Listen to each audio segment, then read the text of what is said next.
What would you do if a 16-year-old boy with nothing risked everything to save your child? In a world divided by wealth and struggle, one heroic act changes two lives forever. But when this boy makes an unexpected demand, it reveals a truth more valuable than money itself. What could it be? Before we dive in, let me know where you're watching from in the comments below. And if you enjoy stories like this, don't forget to hit subscribe so you won't miss any future content. Richard Bradshaw adjusted the cuff of his tailored suit as he surveyed the glittering crowd filling the grand ballroom of his Atlanta mansion. The evening was a testament to his success, a celebration of another lucrative deal that further cemented his position among the city's elite. But amidst the champagne flutes and hollow laughter, his mind wandered to his daughter Ellie, tucked away in her room upstairs. Ellie had become a quiet shadow in his life, her laughter long replaced by a silence that Richard chose to ignore. She didn't mingle with the children of his affluent friends. She seemed to prefer the company of her porcelain dolls and the solitude of her spacious room. Tonight was no different. Even as his guests marveled at his success, Richard couldn't shake the gnawing feeling that something was amiss. That's when it began. A faint, acrid smell wafted through the air, almost imperceptible at first. Then came the smoke, curling around the chandeliers and slipping through the cracks in the ornate doors. A scream pierced the ambience, shattering the veneer of luxury. "Fire!" someone shouted, their voice cracking with panic. The room erupted in chaos. Guests scrambled, heels clattering against the marble floors, their laughter replaced by gasps of fear. Flames roared from the kitchen, fueled by an electrical malfunction, and spread rapidly. The heat intensified, curling wallpaper and igniting curtains. Richard's heart seized. Ellie. He bolted toward the grand staircase, but smoke had already filled the upper floors. The elegant banisters were scorching to the touch, and the air was thick with the choking stench of burning wood. "Ellie!" he bellowed, his voice hoarse. His mind raced, paralyzed by the realization that he had no idea where she was in the maze of her oversized room. Meanwhile, outside the mansion, Marcus Johnson wiped his hands on his delivery uniform. He'd just dropped off an order for the Bradshaw kitchen staff when he noticed the growing plume of smoke curling into the night sky. It wasn't his business, but then he heard the cries for help. His chest tightened. Someone was still inside. Marcus darted toward the mansion, his sneakers pounding against the paved driveway. The heat greeted him before the flames did, a wall of suffocating intensity. The mansion was unrecognizable.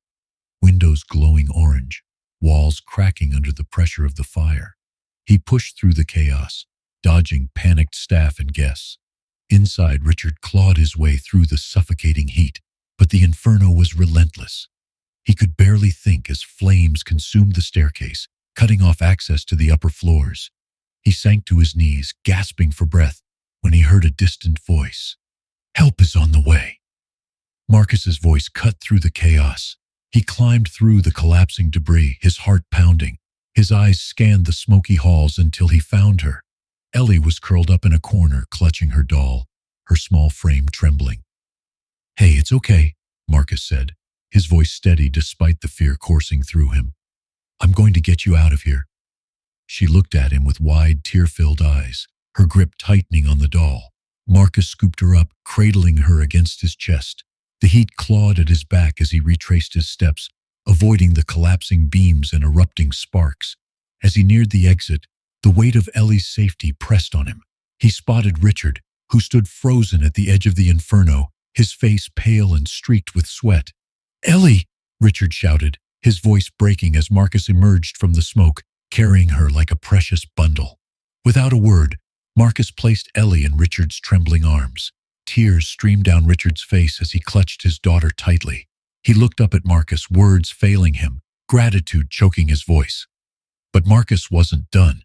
Turning back toward the flames, he called out, "Is anyone else inside?" The crowd outside shouted conflicting answers, and Marcus stepped back toward the building. Only a firm hand on his shoulder stopped him. "It's too dangerous," Officer Greg Mullins said, his voice firm. Marcus hesitated but finally relented, coughing as the smoke filled his lungs. Outside, as the fire department worked to extinguish the blaze, Marcus sat on the curb, catching his breath. His clothes were singed, his face smudged with soot, but his eyes remained steady. Richard approached him, Ellie still wrapped in his arms. "I owe you everything," he said, his voice thick with emotion. "Anything you want, name it." Marcus shook his head. "I don't want your money." He hesitated, then looked Richard in the eye. "Spend a day with me, see how I live." Richard blinked, taken aback. He expected gratitude, not this. "That's all you want?" Marcus nodded. "Sometimes seeing someone else's world changes how you see your own." The fire burned behind them, its crackling embers a haunting backdrop.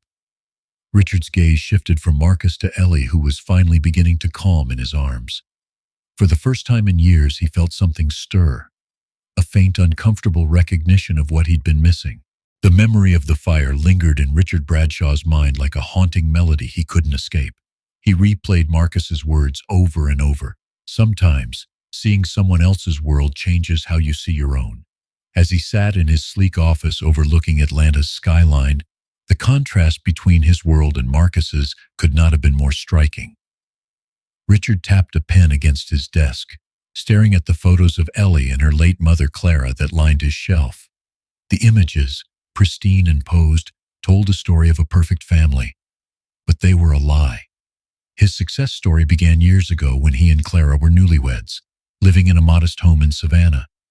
Back then, money was tight, but their love for each other made up for what they lacked.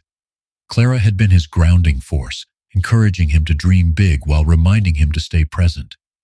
When his first business venture took off, the long hours began. Then came the moves, the upgrades in lifestyle, and the pressure to maintain it all. Clara never complained outright, but her presence dimmed as Richard chased his ambitions. By the time Ellie was born, Richard was a man consumed by his empire.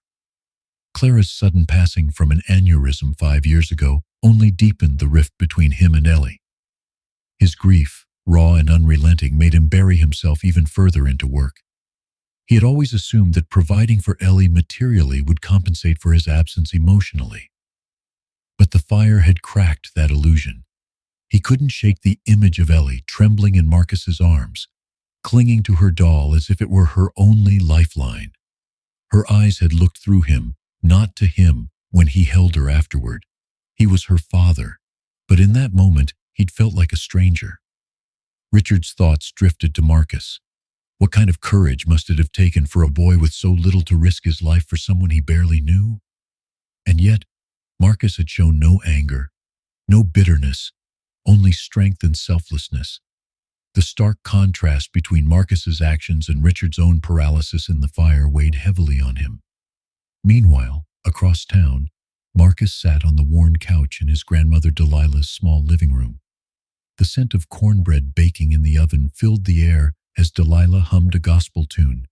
Her strength and kindness were the backbone of their family. She had taken Marcus in after his parents died in a car crash when he was 6, and despite their hardships, she raised him to believe that his worth wasn't defined by what he had, but by how he treated others. "Baby, you've got that look again," Delilah said, setting a plate of steaming food in front of him. Marcus glanced up. "What look?" "The one where you're thinking too much about something you can't change," Marcus sighed. "It's not that. I'm just wondering if I did the right thing." Delilah sat beside him, her hand resting on his shoulder. "You saved that little girl, didn't you? What's weighing on you now?" Marcus hesitated, then said, "I didn't take the money he offered. Instead, I told him to spend a day with me. What if he doesn't come? What if it doesn't change anything?" Delilah's laugh was soft, almost melodic. "Honey, you planted a seed. Whether it grows ain't your burden to bear. You gave that man a glimpse into something he's never known, and that's a gift. Don't doubt yourself." Back at the Bradshaw mansion, Ellie sat on her bed, staring at the doll she'd clutched so tightly during the fire. She couldn't explain the lingering sadness in her chest, even as her father tried to be more present. She felt disconnected from him in a way she didn't fully understand. All her life she had been surrounded by things, beautiful, expensive things, but rarely by people who made her feel truly seen. The day after the fire, Richard had tried to engage her with new promises. a shopping trip, a private tutor, even a new dog, but Ellie had brushed them off. What she craved wasn't something her father could buy. She didn't have the words to tell him that what she needed most was him. Ellie thought about Marcus and the way he had held her, his voice steady despite the chaos. She wondered how someone her father's age didn't seem to know how to comfort her, while a teenager like Marcus did. It puzzled her, and yet it made her curious. Who was this boy? And why did he seem to understand something about the world that even her father didn't? Later that evening, Richard found himself pacing the study, phone in hand. He had Marcus's number. Officer Mullins had provided it after the fire, but he hadn't called. What could he say? Thank you? Sorry? Words felt empty compared to what the boy had done, but Marcus's request lingered in his mind, daring him to act. With a deep breath, Richard dialed the number. After a few rings, Marcus answered. Hello? It's Richard Bradshaw, he began, his voice stiff. I wanted to talk about your request, spending a day with you. There was a pause, then Marcus's calm reply. So, are you ready to see my world? Richard swallowed hard, his throat dry. For reasons he couldn't explain, he felt like he was about to step into something far bigger than himself. The line went quiet after Marcus's calm response. So, are you ready to see my world? Richard hesitated, the weight of those words pressing down on him. He glanced around his study, its mahogany shelves and pristine surfaces a stark reminder of his carefully curated life. How had a teenager, someone who should be worrying about school and video games, managed to unsettle him so deeply? Yes, Richard finally said, his voice faltering. When do we start? Tomorrow, Marcus replied. Come early, and bring Ellie. The simplicity of the boy's reply caught Richard off guard. No demands, no agenda, just an invitation. Hanging up the phone, Richard felt a mix of dread and curiosity. What could Marcus possibly show him that would make a difference? The next morning, Richard stood at the foot of Ellie's bed, nervously adjusting his cuffs. His daughter sat cross-legged, clutching the same porcelain doll she had refused to part with since the fire. Ellie, he began, clearing his throat, we're going to visit Marcus today. She looked up, her wide eyes flickering with surprise. Marcus? Why? Because, he paused, unsure of how to explain something he didn't fully understand himself. Because he asked us to. Ellie studied him for a moment, then nodded. Okay, she said simply, her voice small but steady. The drive to Marcus's neighborhood felt longer than it was. As they left behind Atlanta's gleaming skyscrapers and tree-lined suburbs, the streets grew narrower and the buildings more weathered. Richard tightened his grip on the steering wheel, his discomfort mounting with each passing block. When they arrived, Marcus was waiting outside a modest duplex. He wore a plain t-shirt and jeans, his hands tucked casually into his pockets. The neighborhood buzzed with life, children playing on the sidewalk, music spilling out of open windows, the smell of fried chicken wafting through the air. Morning, Marcus greeted them with a nod. His demeanor was calm, almost nonchalant, as if hosting a millionaire and his daughter was an everyday occurrence. Ellie stepped closer to her father, clutching his hand, but her eyes darted curiously around the street. Marcus crouched slightly to meet her gaze. Hey, Ellie, he said with a gentle smile. You doing okay? She nodded, her grip on her doll loosening. You live here? Sure do, Marcus replied. Come on, let me show you around. Richard followed them hesitantly as Marcus led the way. The neighborhood was alive with contrasts. Cracked sidewalks and faded storefronts sat alongside vibrant murals and community gardens. Everywhere they went, people waved at Marcus, greeting him with warmth and familiarity. Marcus, an elderly woman called from her porch. You better stop by later. I've got some peach cobbler with your name on it. Yes, ma'am, Marcus replied with a grin. I'll bring my appetite. Ellie giggled, her shoulders relaxing as she took in the lively atmosphere. Richard, however, struggled to reconcile what he saw. How could a boy who lived in such a modest place radiate so much confidence? They reached a small park at the heart of the neighborhood, where children were playing tag and riding battered bikes. Marcus sat on a bench, motioning for Richard and Ellie to join him. This is my world, Marcus said simply, gesturing to the scene around them. It's not fancy, but it's home. Richard glanced at Ellie, who was watching a group of kids playing hopscotch with rapt attention. He hadn't seen her this engaged in years, maybe. "Why did you ask us to come here?" Richard asked finally, his voice tinged with skepticism. Marcus leaned back, his expression thoughtful. "Because I wanted you to see something money can't buy. Out here we don't have much, but we've got each other. And that means everything." The words hit Richard harder than he expected. He looked around, taking in the small but vibrant community. For the first time, he noticed the way people laughed, talked, and shared, without pretense, without walls. "Do you ever wish you had more?" Richard asked, his tone softer than before. Marcus shrugged. "I won't lie, life can be tough, but having more doesn't mean being happy. What matters is knowing you're not alone." Richard fell silent, his thoughts swirling. Ellie, meanwhile, had wandered off to join the hopscotch game, her laughter mingling with the other children's. Marcus watched her with a smile before turning back to Richard. "She's a good kid," Marcus said. "She just needs you to be there for her." The simplicity of Marcus's words stung. Richard had spent years convincing himself that providing for Ellie financially was enough. But sitting there, surrounded by people who made the most of so little, he felt a growing awareness of how much he'd missed. As the sun dipped lower, casting a warm glow over the neighborhood, Marcus stood. "We've got one more stop," he said. "Where?" Richard asked, rising reluctantly. "You'll see," Marcus replied, a glimmer of purpose in his eyes. The sun had begun its slow descent, casting long shadows over Marcus's neighborhood as he led Richard and Ellie down a quiet side street. The laughter of children in the park still echoed faintly behind them, but the path ahead seemed quieter, almost solemn. Richard couldn't shake the sense that Marcus was leading them somewhere significant, somewhere that held more than just memories. "Where are we going?" Richard finally asked, his voice breaking the stillness.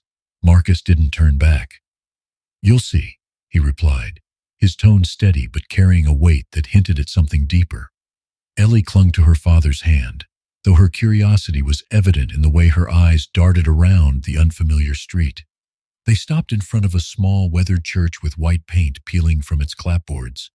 The front yard was modest, a single oak tree standing sentinel over a row of simple wooden benches. A plaque near the door read, "Faith and Fellowship Community Church, serving since 1953. "This is where it started for me," Marcus said quietly, gesturing toward the church. "After my parents passed, I spent a lot of time here. It's where I learned that even when life takes more than it gives, you don't have to face it alone." Ellie tilted her head, looking up at Marcus. "Your parents, they're gone?" she asked hesitantly, her voice soft. Marcus nodded, crouching slightly to meet her gaze. "Yeah, I was 6 when it happened, a car accident." His tone was calm, almost practiced, but his eyes betrayed the pain that lingered beneath the surface. "My grandma took me in after that. She's the strongest person I know." Richard shifted uncomfortably, unsure of how to respond. Words of sympathy felt inadequate, almost hollow, in the face of Marcus's quiet resilience. Instead, he followed Marcus inside the church, Ellie trailing behind him. The interior was simple, with rows of worn pews and sunlight filtering through stained glass windows. A piano stood in the corner, its keys slightly yellowed with age. Marcus walked toward the front and placed a hand on the edge of the pulpit, his fingers brushing the wood as if it carried memories of its own. "I used to sit right here," Marcus said, pointing to the second row. "Grandma would sing in the choir, and I'd just listen. At first, I didn't get it. Why people came here, why they sang, why they prayed. But over time, I realized it wasn't about answers. It was about having a place to hold your pain and not let it swallow you." Ellie climbed into one of the pews, her small hands running along the smooth surface of the wood. "Do you still come here?" she asked. "Not as much as I used to," Marcus admitted. "But it's still a part of me. It's where I learned that even when you don't have much, you can always find something to give."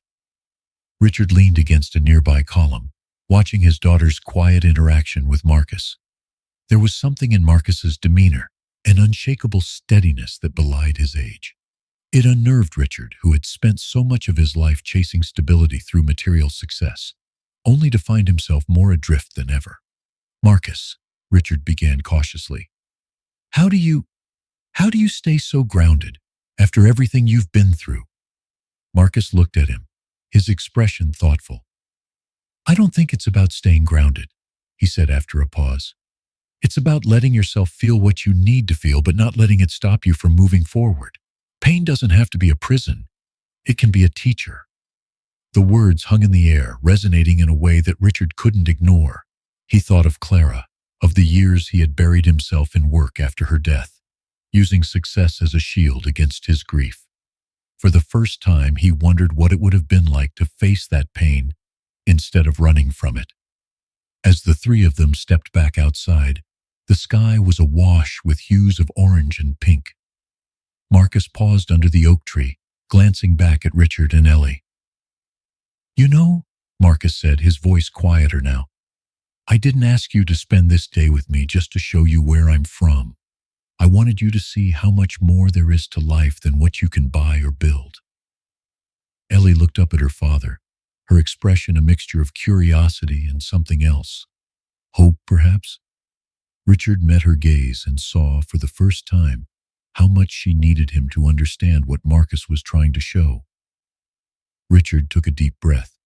I think I'm starting to see it, he said, his voice tinged with hesitation but also sincerity. Marcus smiled faintly. Good, because there's one more place I want to take you. Richard raised an eyebrow. Another stop? You're not making this easy on me, are you? Nope, Marcus replied with a grin. The next place is important. You'll understand when we get there. As they walked back toward the car, Richard couldn't help but feel that each step was leading him further away from the life he thought he understood and closer to something far more significant. The fading hues of twilight followed them as Marcus led Richard and Ellie to their next destination. Richard's mind churned, replaying Marcus's words at the church. Pain is a teacher, not a prison. It was a truth Richard had spent years avoiding. He glanced at Ellie, walking quietly beside him, her doll now tucked under her arm.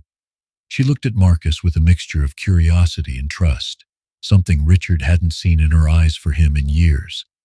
They arrived at a small community center tucked between two weathered apartment buildings. Its bright muraled walls stood in stark contrast to the cracked pavement surrounding it. Children spilled out of the doors, laughing and chasing each other, while older kids sat on the stoop talking in animated voices. The building radiated life. This is the heart of the neighborhood, Marcus said, his tone soft but proud. It's where we come together, where we help each other. But it's more than just a building, it's a lifeline. Richard hesitated, taking in the vibrant scene. You spend a lot of time here? More than you'd think, Marcus replied. But it's not just me. My grandma used to run workshops here, teaching kids how to sew, how to cook. She always said that when you teach someone a skill, you're giving them a way to make their own path. Inside, the center buzzed with activity. One room was filled with younger kids painting under the guidance of a volunteer, their hands messy with bright colors. Another room hosted teens engrossed in a heated game of chess. Marcus pointed out the small library in the back, its shelves packed with donated books. Ellie's eyes lit up as she wandered over to the art room, drawn by the splashes of color and the lively chatter. Marcus let her go, watching as she slowly joined the group, her initial hesitation melting away as one of the kids handed her a paintbrush. She's smiling, Richard said, his voice tinged with surprise. It was a simple observation, but it carried the weight of something deeper, a fragile moment of hope. Marcus leaned against the doorway. She's just a kid, Mr. Bradshaw. She doesn't need all that fancy stuff. She needs people who make her feel like she belongs. Richard turned to Marcus, his chest tightening. How do you do it? How do you stay so grounded? Marcus shrugged. I don't know. Maybe because I've had to. You can't let yourself get caught up in what you don't have, or you'll never see what's right in front of you. Richard fell silent, the simplicity of Marcus's words cutting deeper than any lecture ever had. For years, he had built his life around the idea of providing everything Ellie could ever want. But what if the one thing she needed most was something he hadn't thought to give her? His time, his presence. As the evening wore on, the center began to quiet. Marcus led Richard to a small office at the back. The space was humble, a desk piled with papers, a filing cabinet with a broken handle, but the walls were covered with photos of smiling faces and thank you notes written in shaky handwriting. "This place runs on donations," Marcus explained, his tone more subdued. "And right now we're barely holding on. The building's falling apart, and the city's been talking about selling the land to developers." Richard frowned. "Developers?" "Yeah," Marcus said. "They see this neighborhood as a chance to build something for the rich. But if that happens, people like us will be pushed out." The weight of Marcus's words settled heavily on Richard. He thought of the sleek office towers he had built, the sprawling developments that bore his name. How many communities like this one had been uprooted in the process? Marcus sighed, breaking the silence. "I know you think money fixes everything, Mr. Bradshaw, but it's not just about money.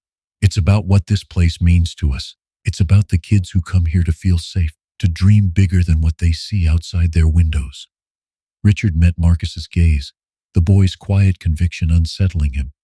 "What are you asking me to do?" he asked, his voice cautious. Marcus's eyes softened. "I'm not asking you for a handout. I'm asking you to see this for what it is. A chance to make a difference, not just for me, but for everyone who calls this neighborhood home." Before Richard could respond, Ellie appeared in the doorway, a streak of red paint on her cheek. She held up a piece of paper, a smile spreading across her face. "Look, Daddy, I painted this." Richard knelt down, taking the painting from her. It was a messy but heartfelt image of 3 stick figures holding hands under a bright sun. It didn't take long to realize who they were supposed to be: Ellie, Marcus, and himself. "It's beautiful, sweetheart," Richard said, his voice thick with emotion. As Ellie skipped back to the art room, Marcus glanced at Richard. "She's starting to see it too," he said, "that there's more to life than what you can put a price on." Richard exhaled, feeling the first cracks in the walls he had built around himself. For the first time, he began to understand what Marcus had been trying to show him. Not just the struggles, but the strength, the hope, and the connection that existed here. It wasn't just about saving the center. It was about saving himself and the relationship he had nearly lost with his daughter. As the car pulled away from the community center, Richard sat in silence, clutching Ellie's painting in his lap. Marcus's words echoed in his mind. "It's not just about money. It's about what this place means to us." The vibrant energy of the center, the joy radiating from children who had so little, stood in stark contrast to the sterile world Richard had built for Ellie. Ellie, sitting beside him, hummed softly, the same tune the kids had sung while painting. Her cheeks still bore faint streaks of color, and her normally quiet demeanor seemed lighter, brighter. She looked out the window as they passed the city's transition zones, the gradual shift from vibrant murals to gleaming skyscrapers. "Daddy," she said, breaking the quiet, "do you think Marcus's neighborhood will be okay?" Richard blinked, caught off guard by the question. "What do you mean?" "I heard him talking," Ellie replied, turning to face her father. "He said people want to take the community center away. That's not fair, is it?" Her words struck a nerve. Richard felt the weight of the unspoken truth. Developers, people like him, were often the ones tearing places like Marcus's neighborhood apart. His jaw tightened as he muttered, "No, it's not fair." The following day, Richard arrived at his downtown office, the weight of his growing awareness pressing heavily on his shoulders. His assistant greeted him with a folder full of updates, but one name on the stack stopped him cold: Sterling Development Corporation. It was a familiar name, one tied closely to his own business ventures. As he flipped through the file, his stomach churned. Sterling was spearheading the redevelopment project targeting Marcus's neighborhood, intending to build luxury condominiums on the land where the community center now stood. "Unbelievable," Richard muttered under his breath. The threads began to weave together. Sterling was a subsidiary of his own holding company. The project had his name, his money written all over it. Later that afternoon, Richard found himself pacing his office. The realization that he was complicit in dismantling the very community that had given Marcus his resilience gnawed at him. Every development deal he had ever pursued suddenly felt like a hollow victory. A knock at the door interrupted his thoughts. It was Lisa Carter, a sharp, no-nonsense advocate from the community. Richard had met her briefly during his visit to the center, but now she stood in his office, arms crossed, her expression steely. "I hope I'm not interrupting," Lisa said, her voice calm but firm. "Not at all," Richard replied, gesturing for her to sit. "What can I do for you?" Lisa didn't sit. Instead, she laid a folder on his desk. "I came to talk about the Sterling project. I'm assuming by now you've realized what's happening in Marcus's neighborhood." Richard's eyes flickered to the folder. "I did." Lisa leaned forward, her tone sharpening. "Good. Then you know this isn't just some piece of land. It's a lifeline for hundreds of families. The community center is more than a building. It's a place where kids like Marcus find hope, where elders like Delilah find purpose." "I understand," Richard began, but Lisa cut him off. "Do you?" she pressed. "Because if you did, you wouldn't just understand. You'd act. You have the power to stop this, to make sure those people aren't displaced. But power doesn't mean anything if you don't use it for good." Her words hit hard, piercing through his defenses. Richard had built his empire on power, on the ability to shape cities and lives, but now that very power felt like a weight, a responsibility he had ignored for far too long. "Lisa," he said after a long pause, "I didn't know this was happening." Her eyes softened slightly, though her resolve remained firm. "Maybe you didn't, but now you do, and what you do next will show us all who you really are." As Lisa left, Richard sat back in his chair, staring at the folder she had left behind. Inside were photos of families, handwritten notes from children thanking the center, and a list of programs that would disappear if the redevelopment moved forward. Among the photos was one of Marcus, standing proudly in front of the center, surrounded by smiling kids. The next morning, Richard returned to Marcus's neighborhood. He found Marcus outside the community center, helping a group of younger kids fix a broken basketball hoop. The boy straightened when he saw Richard approach, his expression curious but cautious. "Mr. Bradshaw," Marcus greeted. "Didn't expect to see you here again so soon." Richard nodded, his face tight with emotion. "I need to talk to you about something. It's about the center." Marcus's brow furrowed, but he gestured for Richard to follow him inside. They sat in the same modest office as before, surrounded by papers and photos. Richard hesitated, then took a deep breath. "Marcus, I found out something yesterday. The company that's trying to redevelop this area, it's tied to my business. I didn't know until now, but I'm responsible." Marcus stared at him, his face unreadable. "So, what are you going to do about it?" The question hung in the air, simple yet heavy. Richard looked down at the photo of Marcus and the kids on the desk, then back at the boy who had saved his daughter without hesitation. "I'm going to stop it," Richard said firmly. "I'll do whatever it takes to protect this place." Marcus didn't respond right away. Finally, he nodded, a flicker of relief crossing his face.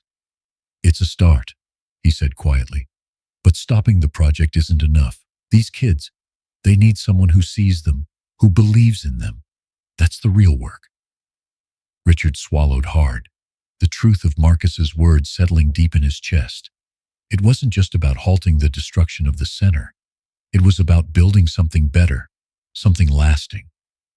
As he left the neighborhood that day, Richard felt the collision of his worlds more intensely than ever. The sterile boardrooms and glossy developments he once prided himself on felt like shadows compared to the vibrant, beating heart of Marcus's community. For the first time in years, he knew he had the chance to be more than just a businessman.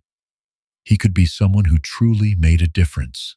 The weight of Richard's promise to stop the redevelopment loomed over him as he returned to his boardroom the following morning. The glossy windows of his high-rise office reflected the bustling city, but for once, Richard saw the streets differently. Marcus's neighborhood wasn't just part of the view anymore.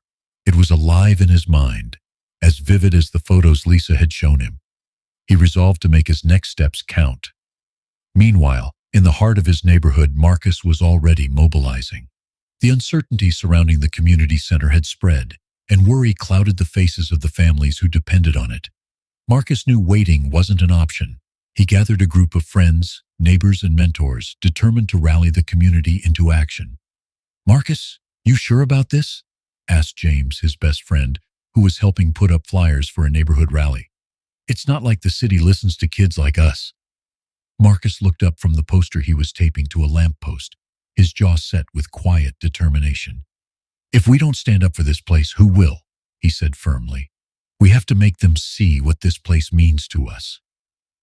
Word spread quickly, and within days the community center was buzzing with activity. People of all ages came together to plan the rally. Children painted signs, elders prepared speeches, and teenagers like Marcus organized the logistics. Delilah, despite her health struggles, sat at the center of it all, offering wisdom and encouragement. The day of the rally arrived under clear skies, but Marcus's nerves were anything but calm. As the crowd gathered in the park outside the center, he felt the weight of their hopes resting on his shoulders. He glanced at Delilah, who gave him a reassuring nod. "You've got this, baby," she said softly. "Just speak from the heart." Richard arrived with Ellie in tow, his presence drawing curious looks from the crowd. Lisa stood nearby, arms crossed but with a faint smile of approval. Richard didn't expect to feel so out of place, but Ellie's excitement pulled him forward as she ran to join a group of kids holding signs. Marcus stepped onto the makeshift stage, a simple platform of wooden crates. His heart raced as he scanned the sea of faces, neighbors, friends, and even strangers who had come to support the cause. Taking a deep breath, he gripped the microphone and began. "This isn't just a building," Marcus said, his voice steady but filled with emotion. "It's where we come together as a community. It's where we learn, grow, and take care of each other. For some of us, it's the only place where we feel safe." His words rippled through the crowd, drawing cheers and nods of agreement. Marcus continued, sharing personal stories of how the center had shaped his life and helped him find purpose after losing his parents. He spoke of the kids who found refuge there, of the elders who passed down wisdom, and of the volunteers who kept it running despite countless challenges. "Taking this place away doesn't just hurt us," Marcus said, his voice rising. "It destroys the heart of this neighborhood, and we won't let that happen." Applause erupted as Marcus stepped down, his cheeks flushed with the adrenaline of the moment. As he moved through the crowd, people patted him on the back, their gratitude evident in their smiles and words of encouragement. Ellie tugged on Richard's sleeve, her eyes shining. "Did you hear him, Daddy? He's amazing." Richard nodded, his throat tight with emotion. He couldn't deny it. Marcus had a presence, a strength that belied his years. Watching him rally the crowd, Richard felt a pang of something unfamiliar. Pride, not just for Marcus, but for Ellie's admiration of someone so genuine. The rally continued with speeches from other community members, each one painting a vivid picture of what the center meant to them. Lisa took the stage to highlight the broader implications of the redevelopment, urging local officials to reconsider their plans. But it was Marcus's speech that resonated most deeply, igniting a fire in the hearts of those who listened. As the event wound down, Marcus approached Richard, his expression a mix of gratitude and resolve. "Thanks for coming," Marcus said simply. Richard met his gaze, feeling the weight of the boy's trust. "You're an incredible leader, Marcus," he said honestly. "I don't know if I could have done what you just did." Marcus shrugged, a faint smile tugging at his lips. "You can. It's not about being perfect. It's about doing what's right." The simplicity of his words left Richard speechless. He watched as Marcus returned to the crowd, his presence magnetic. For the first time, Richard saw the full scope of the boy's impact, not just on Ellie or himself, but on an entire community that looked to him as a beacon of hope. That night, as Richard and Ellie drove home, the painting she had made days earlier sat on the dashboard. Ellie hummed quietly, her fingers tracing the edge of the paper. "Daddy," she said softly, "do you think we can help Marcus?" Richard glanced at her, his heart swelling with a mix of pride and determination. "Yes," he said firmly, "we can and we will." The rally had stirred something deep in Richard, a flame that refused to die out even as he returned to the familiar sterility of his corporate office. Marcus's words echoed in his mind. It's not about being perfect. It's about doing what's right. For someone like Richard, who had spent decades navigating deals and contracts with precision, the simplicity of that statement felt like a challenge to everything he thought he knew. But challenges demanded action, and Richard knew what he had to do. He called an emergency meeting with the board of his holding company, a gathering of suits and ties whose collective interest lay in profits, not communities. The meeting began as expected, calm, professional, and entirely focused on Sterling Development's projected gains from the redevelopment project. Richard listened in silence as one of his senior advisors extolled the virtues of transforming Marcus's neighborhood into a lucrative luxury complex. When the advisor concluded, Richard stood, his movements deliberate. "I've reviewed the project," he began, his voice steady, "and we're shutting it down." The room fell silent. The shift in atmosphere was palpable, disbelief rippling through the board members like an unspoken protest. "Mr. Bradshaw," one of them ventured cautiously, "do you understand what you're saying? The Sterling project represents a major investment opportunity. Halting it will—" "I know exactly what it will do," Richard interrupted, his tone sharp. "And I'm telling you, this project will not move forward, not on my watch." The board erupted into murmurs and objections, but Richard raised a hand, silencing the room. "I've seen what this neighborhood is," he said, his voice softer now. "It's not just a place, it's a community. People's lives depend on the resources we're about to destroy, and I won't be part of that." The pushback was immediate. Accusations of sentimentality, claims of financial irresponsibility, and thinly veiled threats to Richard's leadership filled the air. But he stood firm, his resolve unshaken. "Make no mistake," Richard said, his gaze sweeping the room. "This isn't about sentiment. It's about responsibility. If we can't build something that serves both the community and our goals, then we have no business building at all." His words carried the weight of finality, leaving no room for further debate. The board adjourned with subdued grumbles, and Richard sat alone in the empty conference room, the enormity of his decision sinking in. For the first time in years, he felt the weight of his choices and the potential for them to make a difference. Later that evening, Richard returned to Marcus's neighborhood. The boy was sitting on the stoop of the community center, a notebook in hand and a pencil tucked behind his ear. He looked up as Richard approached, his expression a mixture of curiosity and caution. "I did it," Richard said, stopping a few feet away. "The project's off the table. They're not touching this place." Marcus's eyes widened, his disbelief giving way to a cautious smile. "You really did that?" "I did," Richard confirmed. "But it's not enough. This place deserves more than just survival. It deserves a future." Marcus nodded slowly, his gaze steady. "Then we've got work to do." Over the next few days, Richard became a familiar figure in the neighborhood. He worked alongside Marcus and the other volunteers, helping to repair the community center's crumbling walls and replace its broken windows. The physical labor was foreign to him, but it grounded him in a way he hadn't felt in years. Ellie, too, found her place in the neighborhood. She spent her afternoons at the art room, painting alongside the other kids and laughing in a way that made Richard's heart ache with both pride and regret. Watching her thrive, he realized just how much he had underestimated her capacity for connection and his own. But even as progress was made, a new challenge loomed. Delilah's health had taken a turn for the worse, her once steady presence now replaced by hospital visits and whispered concerns.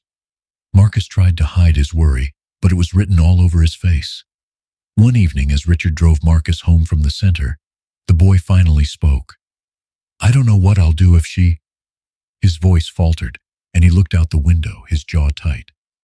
Richard didn't know what to say. He had faced loss before, but his instinct had always been to bury it under work, to outrun the grief. Marcus, however, faced it head on, and Richard couldn't help but admire his strength. "She's proud of you," Richard said after a long silence. "You've built something here that's going to outlast all of us, and that's because of her." Marcus turned to Richard, his eyes shining with unshed tears. "You really think so?" I know so, Richard replied firmly. And whatever happens, you're not alone in this. The words hung in the air, a promise that Richard intended to keep. For too long, he had lived as though connection was a luxury rather than a necessity. But now, as he looked at Marcus, he saw not just a boy, but a reflection of the person he wanted to be. The days following Richard's decision to cancel the redevelopment project marked the beginning of a transformation, not just for the community, but for Richard himself. He had spent years chasing profits and prestige, believing they would bring him fulfillment. Now, as he stood in the community center's modest courtyard, surrounded by laughter and hope, he realized how hollow those victories had been. Ellie ran past him, her arms full of art supplies, her face alight with joy. She had found her place among Marcus's friends, painting murals and helping younger kids with their projects. Watching her, Richard felt a pang of regret for all the moments he had missed, but he held on to the hope that it wasn't too late to make things right. Delilah's condition weighed heavily on everyone. Marcus continued to lead with quiet strength, but Richard could see the cracks in his composure. The boy who had seemed unshakable now carried the visible weight of uncertainty and fear. Richard spent his days at the center, organizing repairs and securing funding for new programs. He had turned to his business contacts, not for profit, but for partnerships that could benefit the neighborhood. Slowly but surely, he was using his influence to rebuild rather than tear down. One afternoon, as Richard painted a section of the center's wall, Marcus approached him, holding a stack of papers. "These are the ideas we've come up with," Marcus said, setting them on a nearby table. "New programs for the kids, upgrades for the building, stuff we've been dreaming about for years." Richard wiped his hands on a rag and flipped through the pages. The proposals ranged from after-school tutoring sessions to a small music studio. Each idea was practical, thoughtful, and full of promise. "This is incredible," Richard said sincerely. "You've thought of everything." Marcus shrugged, a faint smile tugging at his lips. "It's not just me. Everyone pitched in. This is what the community wants." Richard looked at the boy, his admiration growing. "You're a natural leader, Marcus. You know that, right?" Marcus hesitated, then shook his head. "I'm just doing what needs to be done." "No," Richard said firmly. "You're doing more than that. You're inspiring people. That's what real leadership looks like." The boy's eyes softened, and for a moment he seemed younger, more vulnerable. "Thanks, Mr. Bradshaw. That means a lot." The following week, the community center hosted a block party to celebrate its progress. Families filled the street, tables overflowed with food, and music echoed through the neighborhood.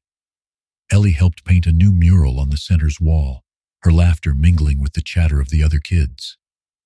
Richard stood near the entrance, watching the scene unfold. Lisa approached him, her usual sharpness tempered by a rare smile. "You've done good, Richard," she said. "I didn't think you had it in you." He chuckled, shaking his head. "Neither did I, but it's not just me. This community, they've shown me what really matters." Lisa nodded, her gaze softening. "Keep it up. They're counting on you." As the evening wore on, Marcus took the stage, his voice steady as he thanked everyone for their support. "This center is more than a building," he said. "It's proof that when we come together, we can overcome anything, and this is just the beginning." The crowd erupted in applause, their cheers carrying a sense of unity and hope. Richard felt a lump rise in his throat as he clapped, knowing that Marcus's words rang true. This was just the beginning, not just for the community, but for him and Ellie as well. After the event, Marcus approached Richard, his expression thoughtful. "I've been thinking," he said, "about what you said earlier, about being a leader." Richard raised an eyebrow. "And? I think I'm ready to take that on," Marcus said. "Not just for the center, but for myself. I want to make my parents proud, to carry on what my grandma's taught me." "You already are," Richard said, "but I'll be here to help, whatever you need." Marcus nodded, his resolve evident. "Thanks for everything." That night, Richard and Ellie walked back to their car under the glow of streetlights. Ellie clutched a small canvas she had painted during the party, a bright, colorful depiction of the community center surrounded by smiling faces. "Did you have fun?" Richard asked. Ellie grinned, looking up at him. The best. I love it here. Richard smiled, his heart swelling with pride. Me too. As they drove home, Richard felt a sense of peace he hadn't known in years. He still had much to make up for: lost time with Ellie, the harm caused by his relentless ambition. But for the first time, he believed in the possibility of redemption. The next morning, Richard met with a contractor to finalize plans for the center's renovations. His name and wealth were no longer tools of personal gain, but instruments of change. Every brick, every coat of paint, every program was a step toward building a legacy he could be proud of. Delilah's health continued to decline, but her spirit remained unbroken. She saw the changes in the neighborhood, the hope rekindled in Marcus, and the transformation in Richard. "You're doing good work," she told Richard one evening, her voice weak but steady. "Don't stop." "I won't," Richard promised, his voice thick with emotion. In her final days, Delilah was surrounded by love, by Marcus, by the community she had nurtured, and by the legacy she had built. Her passing was a profound loss, but it strengthened Marcus's resolve to carry her teachings forward. At the dedication ceremony for the newly renovated center, Marcus spoke with the same quiet strength that had drawn Richard to him from the start. "This is for everyone who believed in something bigger than themselves," he said. "And it's just the beginning." Richard stood in the crowd, Ellie at his side, his heart full. For the first time, he felt like he belonged, not in the world he had built, but in the one he had learned to value. The dedication ceremony marked a turning point for everyone involved. The community center, now restored and bustling with renewed energy, was no longer just a building. It was a beacon of hope. For Marcus, it was a testament to his grandmother's teachings, and for Richard, it was a symbol of his redemption. Ellie, clutching a paintbrush in her hand, had become a part of the story as well, a living bridge between two worlds. Months passed, and the changes within the neighborhood became undeniable. The community center expanded its programs, offering everything from after-school tutoring to career training for teenagers. Marcus stepped into a leadership role, overseeing day-to-day operations and mentoring the younger kids. His quiet strength and unwavering dedication inspired everyone around him. Richard was there often, not as a benefactor looking for recognition, but as a participant invested in the center's success. He found himself organizing fundraising events, calling in favors from old business contacts, and even teaching workshops on financial literacy for young adults. His once relentless drive for profit had shifted toward building something meaningful. Ellie, too, had found her voice in the neighborhood. She spent her afternoons helping with the art programs and reading to the younger children. Her laughter, once rare and reserved, now filled the halls of the community center. She had grown close to Marcus, seeing him as both a friend and a role model. One afternoon, Marcus stood at the edge of the basketball court, watching as a group of kids practiced drills. Richard approached him, a rare moment of stillness between them. "You've built something amazing here," Richard said, breaking the comfortable silence. Marcus nodded, his gaze focused on the kids. "It's not just me. It's everyone who believed in it." Richard smiled faintly. "Still, you've made it happen. You've turned this into something that will last." Marcus glanced at him, his expression thoughtful. "What about you? Do you feel like you've found what you were looking for?" The question caught Richard off guard. He had spent so many years climbing the corporate ladder, chasing success and prestige, that he'd never stopped to consider what he truly wanted. Now, standing here, surrounded by the life he'd helped foster, the answer felt clear. "I think I have," Richard said quietly. "For the first time, I feel like I'm building something real, something that matters." Marcus nodded, a small smile tugging at his lips. "Then you're doing it right." As the weeks turned into months, the ripple effects of the center's revival spread far beyond its walls. Local businesses began to flourish as the community rallied around them, creating an ecosystem of support and growth. The neighborhood, once on the brink of being forgotten, now stood as a testament to what could happen when people came together. Richard's transformation didn't go unnoticed by Ellie. One evening, as they walked home from the center, she reached for his hand.